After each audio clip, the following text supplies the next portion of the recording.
So, you know, eventually I go down and I meet Dr. Charney in person. And when I got there, I met this doorman who seemed like he was, you know, old enough to know who Judith was at that time. You know, maybe he knew her. So I asked him, you know, I was like, did you know Judith Seidenberg?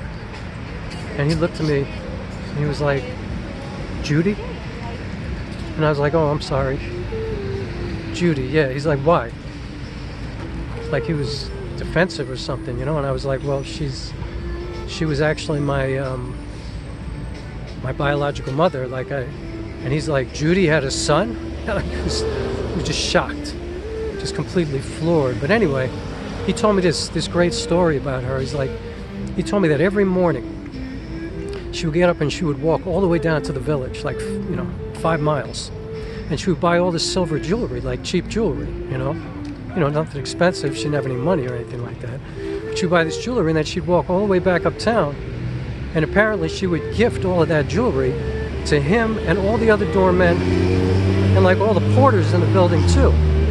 And in all the surrounding buildings, you know, like, I guess she was friends with everybody and everybody loved her. But he told me he didn't come to work one day for 18 years where he didn't get a gift of the jewelry from her. So then he said to me, you know, Judy's dead, right? And I was like, yeah, I do. He goes, you know how she died? I said, actually, no. And he just kind of looked at me and he was like, I'll let Dr. Charney tell you, but I saw it. So that was kind of weird. But anyway, I went up to see Dr. Charney, and so I was sitting across this big desk from him, and I walked in his office. You know, we had already spoken on the phone, but he just looked at me and he says to me, okay, so let me just tell you what happened.